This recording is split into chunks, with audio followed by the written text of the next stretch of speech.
Hai teman-teman mahasiswa, ketemu lagi dengan saya Frihardina.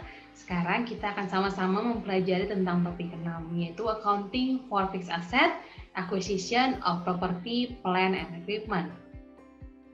Karakteristik utama property, plant, equipment, yang pertama adalah aktiva tersebut diperoleh untuk digunakan dalam operasional, bukan untuk dijual kembali. Yang kedua, aktiva tersebut bersifat jangka panjang dan merupakan subjek penyusutan. Dan yang ketiga, aktiva tersebut memiliki substansi fisik. Nah, pada saat mengakuisisi tanah, ada namanya biaya-biaya tanah.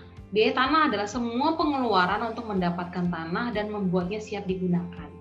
Biaya tanah mencakup pertama harga beli, biaya penutupan seperti sertifikat, hak milik, honor pengacara, honor pencatatan, lalu ada biaya yang dikeluarkan untuk mempersiapkan tanah hingga siap digunakan, seperti meratakan, menimbun, mengosongkan, dan membersihkan.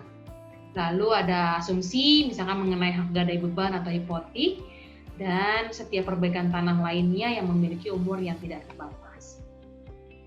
Kalau kita ingin mengakuisisi bangunan atau properti, biaya bangunannya itu harus melibatkan semua pengeluaran yang berhubungan langsung dengan akuisisi dan konstruksinya.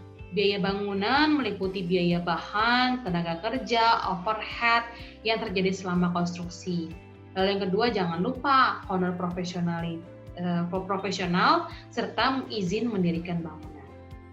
Yang ketiga, ada akuisisi peralatan, ada biaya-biayanya, yaitu istilah peralatan dalam akuntansi meliputi peralatan pengiriman, peralatan kantor, mesin, perabotan, perkakas, perlengkapan tetap, perlengkapan peralatan pabrik, aktivitas dan aktivitas jenis lainnya. Biaya aktiva seperti ini meliputi harga beli, biaya pengangkutan dari penanganan, asuransi peralatan ketika masih dalam perjalanan, biaya fondasi khusus jika diperlukan, biaya pemasangan dan perakitan, dan biaya untuk menjalankan uji coba.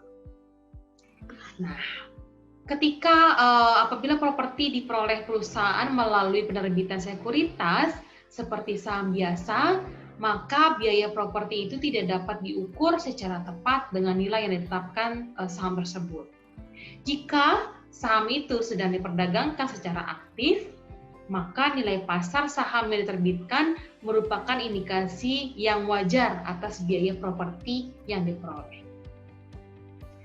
Nah, biaya setelah akuisisi. Secara umum, biaya yang dikeluarkan untuk memperoleh masa manfaat yang yang lebih besar harus dikapitalisasi. Sementara pengeluaran yang hanya ditujukan untuk mempertahankan tingkat pelayanan tertentu harus dianggap sebagai beban.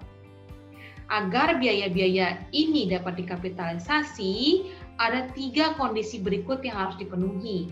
Yang pertama, umur manfaat aktiva harus meningkat.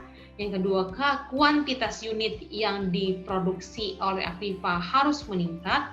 Dan yang ketiga, kualitas unit yang diproduksi harus ditingkatkan.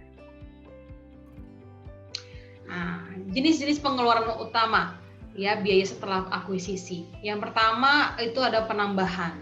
Menurut definisi, setiap penambahan pada aktiva tetap akan dikapitalisasikan karena aktiva baru telah diciptakan.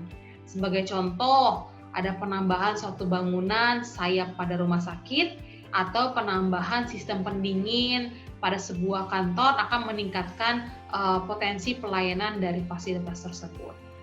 Pengeluaran semacam ini harus dikapitalisasi dan disandingkan dengan pendapatan yang akan dihasilkan di periode di masa yang akan datang.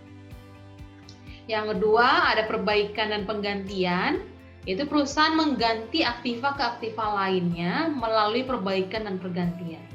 Perbaikan adalah penggantian aktiva yang sekarang sedang digunakan dengan aktiva lain yang lebih baik. Penggantian adalah substitusi yang lama dengan aktiva yang sama. Untuk mengetahui apakah aktiva yang baru itu meningkatkan potensi atau hanya meningkatkan pelayanan saja, maka kita bisa melihat melalui pendekatan yang pertama, menggunakan pendekatan substitusi. Yaitu pendekatan substitusi merupakan prosedur yang benar jika jumlah tercatat dari aktiva lama tersebut tersedia. Jika nilai tercatat lama tidak diketahui cukup dengan menghapus biaya aktiva lama dengan aktiva baru. Yang kedua, mengkapitalisasi biaya baru. Kita akan mengkapitalisasi perbaikan dan mencatat jumlah aktiva lama ke dalam buku. Yang ketiga, membebankan ke akumulasi penyusutan. Sewaktu-waktu, kuantitas dan kualitas aktiva itu tidak bisa ditingkatkan, tetapi dapat diperpanjang usianya. Dalam hal ini, perusahaan dapat mendebat pengeluaran ke akumulasi penyusutan dan bukan ke akun aktiva. Selanjutnya ada penyusunan kembali atau pemasangan kembali, ya.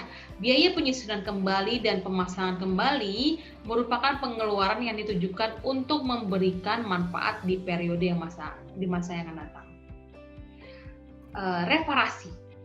Reparasi biaya biasa dan reparasi besar, ada dua. Reparasi biasa adalah pengeluaran biaya untuk mempertahankan aktiva tetap agar aktiva tetap dalam kondisi siap beroperasi.